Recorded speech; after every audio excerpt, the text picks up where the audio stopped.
Bismillahirrahmanirrahim. Bismillahirrahmanirrahim. Assalamualaikum warahmatullahi wabarakatuh. Alhamdulillah wa kafa wa salamun ala nabi mustafa.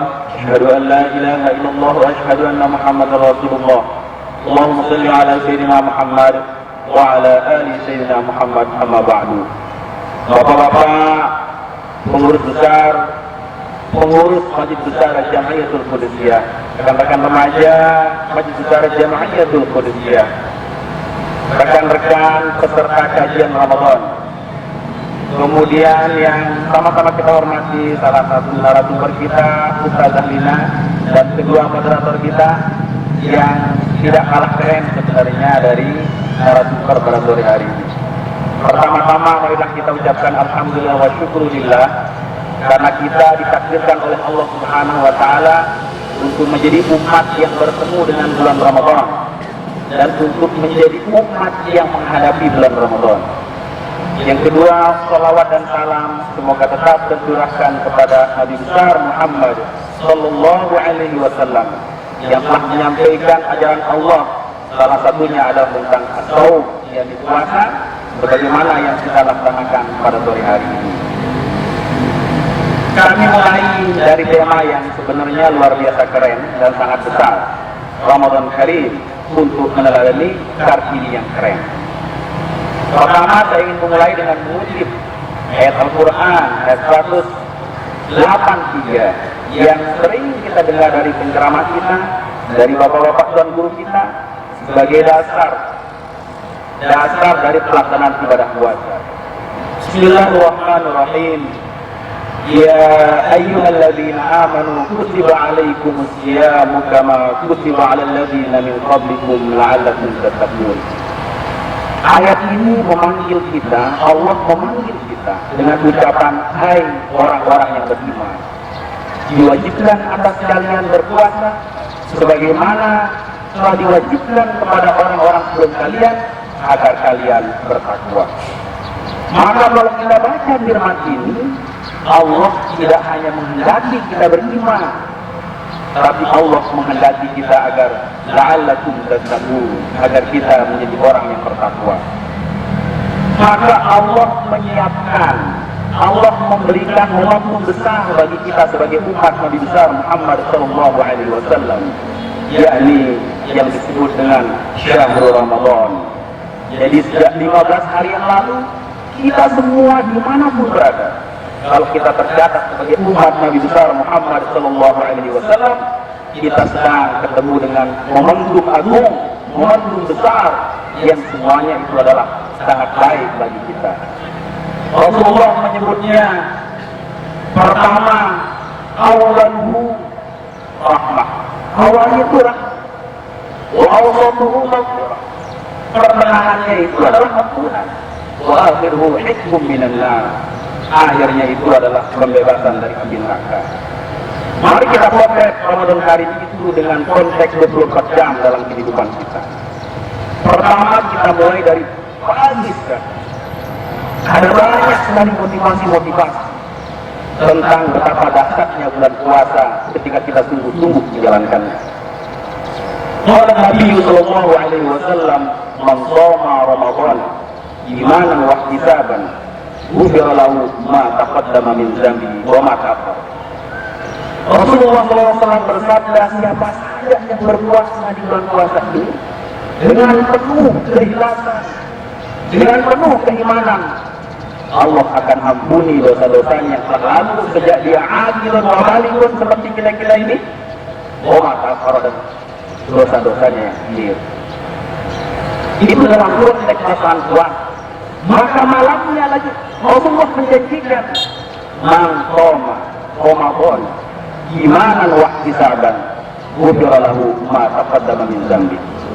Orang siapa yang menghidupkan malam-malam bulan Ramadan itu dengan penuh keikhlasan dan keimanan, Allah akan ampuni dosa-dosanya. Wal muradu huna, yang dimaksud dengan mangkoma di sini adalah sholatul tarawih. Sholat tarawih. Jadi itulah mangkoma. Siapa yang menghidupkan itu adalah maksudnya siapa yang melaksanakan, tidak ada bolong selawat orangnya itulah orang yang mangkoma Ramadan. Maka kemudian sejak kita bangun sahur, banyak sekali hal-hal yang belum kita nyebut. Salah satunya ketika kita bangun makan sahur itu adalah tidak hanya kenyang perut kita untuk persiapan puasa, tapi Rasulullah menjanjikan keberkahan pada pagi hari. Ada salah satu hadis di dalam kitab Asrarul Murud Imam As-Suyuti. Ada salah satu hadis Sahih al-Ghamidi dari Nabi sallallahu alaihi wasallam qala Allahumma barik li ummati fi bukuriha.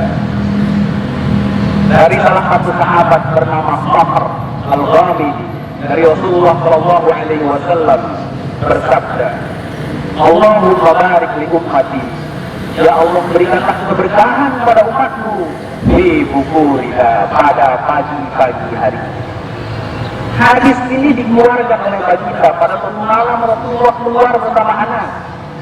Pada pagi-pagi sebelum sholat subuh dilaksanakan, Rasulullah melihat ada banyak sekali sinar-sinar cahaya, sinar-sinar lampu di rumah penduduk Madinah. Rasulullah bersabda kepada Anas, wahai Anas, cahaya apakah itu?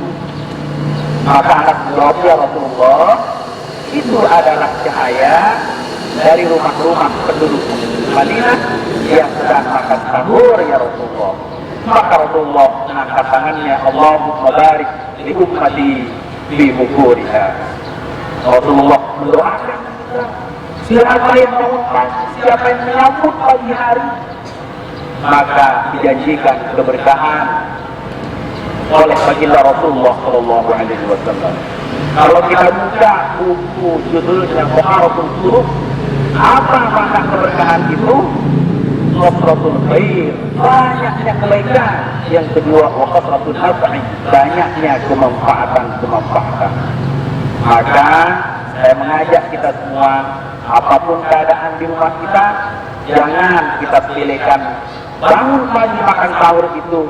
Di samping niat makan sahur, tapi juga kita niatkan untuk menjemput keberkahan dari Allah Subhanahu wa Ta'ala melalui bangun malam untuk makan sahur.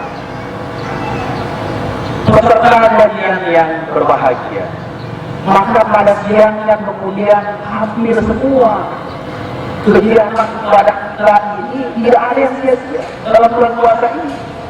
Dalam satu hadisnya qala Nabi sallallahu alaihi wasallam, "Naumus shaimi ibadatun." Tidurnya orang puasa itu ibadah. Wa sumtuhu tasbihut, diamnya, kalau dia daripada dia ngomong yang tidak berguna, lebih baik dia tidak diam, maka tasbihut, dia sedang mensucikan diri. Wa amaluhu mudha'afun, segala bentuk amal-amal lain itu dilipat gandakan. Wa du'ahu mustajabun, segala doa yang dipanjatkan oleh orang yang berpuasa itu dikabulkan. Kemudian wa dzambuhu maghfurun, semua dosa-dosanya diampuni oleh Allah Subhanahu wa Ta'ala. Apa yang sia-sia? Tidak ada yang sia-sia dalam konteks kita berbuka. Maka kemudian ketika kita berbuka pada untuk kebutuhan kita, Rasulullah melalui hadisnya bersabda, qala Nabi sallallahu alaihi wasallam, "As-shaimu idza aftara shalat alaihi al-malaikatu hatta yablugha." Rasulullah bersabda, orang yang puasa itu ketika dia berbuka salat alaihi al-malaikah, malaikat memintakan rahmat baginya hatta yablugha, sampai dia selesai berbuka. Tidak ada yang melewati dari 24 jam bulan puasa ini. Inilah kemudian bagian dari pengertian Ramadan Karim yang sebagaimana alhamdulillah kita bisa tunaikan pada siang pada sore hari ini. Dan insya Allah beberapa saat lagi kita akan berbuka bersama. Maka ada banyak sebenarnya momentumnya. Ada momentum nuzul Quran, ada juga momentum yang salah satu istimewanya adalah tidak ada umat sebelum umat Nabi Muhammad, kecuali kita sebagai umat Nabi Muhammad yang diberikan satu kesempatan, padahal Tadi kami katakan Ramadan ini sebagai satu bentuk momentum besar, tapi ternyata ada lagi momentum yang lebih dahsyat dari itu, yakni Lailatul Qadar. Yakni Lailatul Qadar, malam yang lebih baik keberadaannya dari 1000 bulan. Dalam kitabnya Imam Al-Ghazali menyebutkan dalam kitab Mukashafatul Qulub, di sini disebutkan tentang Lailatul Qadri wa hiya min khasa'is hadhihi ummah. Lailatul Qadar itu hanya dikhususkan untuk umat Nabi besar Muhammad sallallahu alaihi wasallam. Mudah-mudahan semua keluarga kita mendapat Lailatul Qadar pada dalam kehidupan kita. Lalu saya konteks mengapa kita harus meneladani Kartini. Tadi sudah banyak disebutkan oleh narasumber pertama kita. Saya ingin mengajak kita semua membaca konteks Raden Ajeng Kartini tidak hanya sebagai seorang sosok emansipasi wanita, tapi saya ingin mengajak kita bersama untuk melihat beliau sebagai latar sebagai seorang santriwati seperti adik-adik yang ada di hadapan kita ini. Saya ingin jelaskan, tadi sudah disampaikan oleh narasumber pertama, Raden Ajeng Kartini lahir di Jepara, salah satu kabupaten Jawa Tengah. Alhamdulillah tahadus bin nikmat, kebetulan saya pernah ke sana. Kemudian lahir dari keluarga priai, ada ilmuwan Belanda namanya Clifford Geertz. Dia menulis tentang buku Religion of Java. Dia membagi masyarakat Jawa itu ada 3. Pertama adalah priai, yang kedua adalah abangan, yang ketiga adalah santri. Sosok Kartini ini dari bapaknya Raden Haji Mas Sosroningrat ini adalah priai tulen. Tapi dari ibunya, Nyai Nyasirah ini santri tulen. Karena ibunya ini adalah putri dari seorang kiai bernama Kiai Haji Malirono. Jadi dari latar belakang ibunya, Raden Ajeng Kartini ini santri tulen. Santri banget kayak adik-adik ini. Tapi sebelum kita berpikir tentang itu, saya ingin mengajak kita semua, kalau kita sepakati Raden Ajeng Kartini sebagai bagian dari tokoh perubahan wanita, maka ada banyak dalam khazanah-khazanah keislaman itu yang memunculkan nama perempuan dalam konteks sejarah peradaban Islam. Kalau kita sepakati misalkan hijrah itu sebagai momentum perkembangan dan momentum kemajuan Islam, ada tokoh besar perempuan bernama Asma binti Abu Bakar yang menyiapkan logistik hijrahnya baginda Rasul ketika hijrah ke Madinah. Dalam perjalanan dakwah ada Khadijah radhiyallahu anha, ada Aisyah yang setengah agama ini dia kuasai. Ada Siti Bani maklum dan sebagainya. Tapi saya ingin mengajak kita kembali ke Kartini, adik-adik semua. Kartini ketika seusia dengan adik-adik di depan saya ini, dia sudah menguasai bahasa Belanda, bahasa Prancis, bahasa Inggris. Tapi dia menangis, kenapa bahasa agama saya nggak saya kuasai? Agama orang, bahasa orang saya kuasai. Maka dia berpikir keras. Bahkan dia pernah bercita-cita, kalau kita baca dalam biografinya itu, bercita-cita ingin berpekah untuk belajar bahasa agamanya. Dan Allah mentakdirkan dia ketemu dengan salah satu syekh yang tadi disebutkan nama kerennya adalah Kiai Haji Soleh Barat, yang nama aslinya adalah Kiai Haji Muhammad Soleh bin Umar As-Samarani. Siapa beliau ini? Kalau kita baca dalam sejarah, beliau ini orang yang lama berkeliling mencari ilmu di Jawa, kemudian berhijrah ke tanah Hijaz, dan di sana ada hal yang menunjukkan beliau ini ternyata salah satu gurunya adalah Syekh Abdul Ghani Lima dari NTB, kemudian Syekh Sayyid Ahmad bin Zaidi Dahlan yang juga merupakan guru Al-Makrullah dan guru Kiai Haji Muhammad Zainuddin Abdul Majid. Ini Kiai Saleh ini satu sanad ilmu dengan Al-Makrullah, pernah belajar kepada orang NTB. Inilah dahsyatnya Kiai Saleh Barat. Kemudian dia menulis tafsir yang terkenal judulnya Faidul Rahman.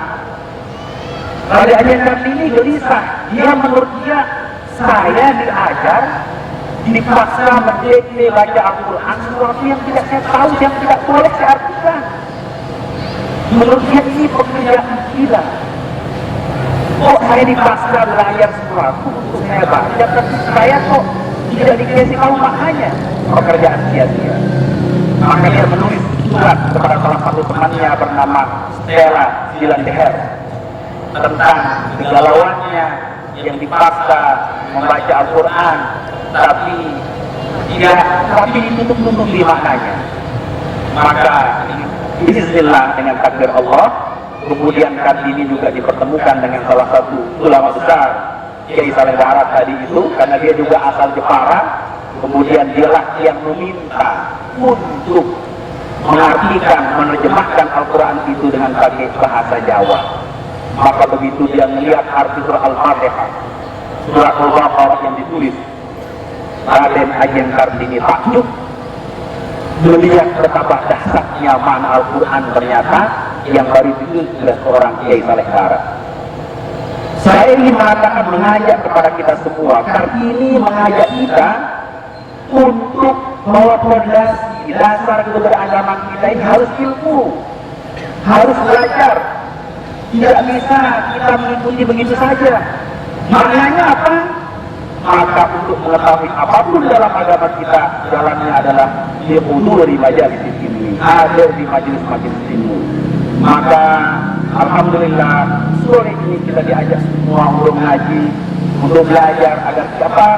Agar dasar pemahaman agama kita itu adalah dengan bacaan yang kuat, dengan belajar yang mumpuni, sehingga cakrawala kita tentang agama, wawasan kita tentang agama menjadi mantap di dalam diri kita. Kalau kita tidak belajar tentang Ramadan, kalau kita tidak belajar tentang bulan suci, kita pasti akan memperlakukannya biasa-biasa saja.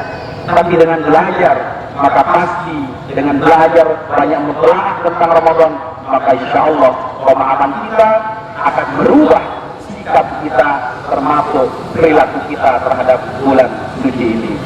Karena waktu telah habis, jadi saya hanya menyampaikan sedikit saja ya tentang Ramadan Karim, meneladani Raden Ajeng Kartini yang keren dalam tema kita pada sore hari. Terima kasih, mudah-mudahan manfaatnya bagi kita. Akhirul kalam, Allahumma taqabbal hadi ila sabil wassalamualaikum warahmatullahi wabarakatuh.